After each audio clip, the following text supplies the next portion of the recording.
ডিম ভাপা তো অনেক রকমভাবে বানিয়েছেন, কিন্তু এইভাবে একবার বানিয়ে দেখতে পারেন। তার জন্য প্রথমে মিক্সিতে সাদা সর্ষে,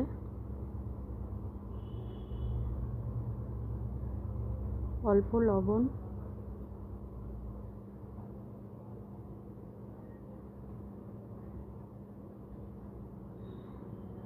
এক চামচ মতো গোটা জিরে ও অল্প একটু জল দিয়ে একটা মিহি পেস্ট বানিয়ে নিতে হবে।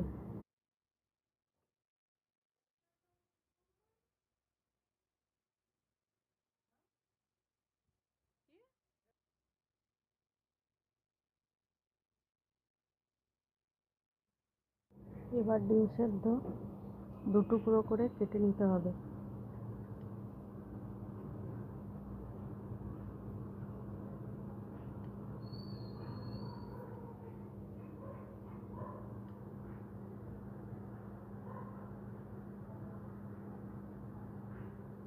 এবার এর মধ্যে একটু কাশ্মীরি লঙ্কার গুঁড়ো ভালো করে মাখিয়ে নিতে হবে ও 2 থেকে 3 মিনিটের জন্য রেখে দিতে হবে।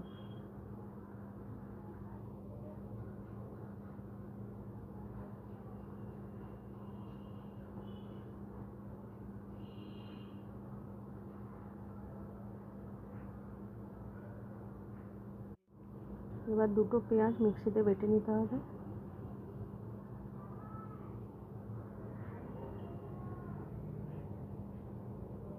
এবার একটা টিফিন বক্সে ডিমগুলো রেখে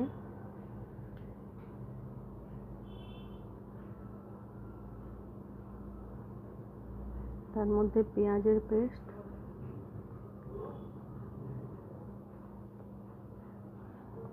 অল্প একটু জল,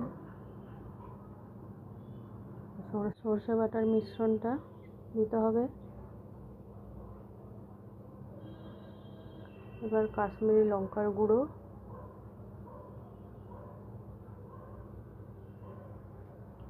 অল্প একটু লবণ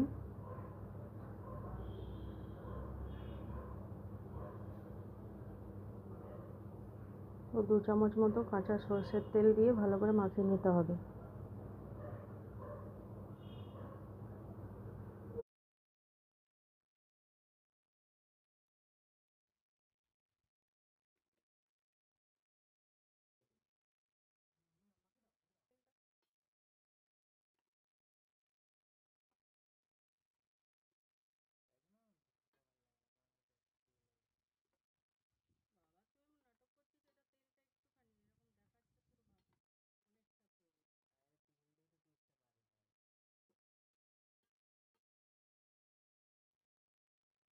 এবার এর মধ্যে 4 টুকরো করে রাখা টমেটো ও 2টো চেরা কাঁচা লঙ্কা দিয়ে 10 থেকে 15 মিনিটের জন্য স্টিমে বসিয়ে রাখলেই রেডি হয়ে যাবে ডিম ভাপার এই রেসিপিটি। আপনারা বাড়িতে একবার বানিয়ে দেখতে পারেন, আশা করি আপনাদের ভালোই লাগবে।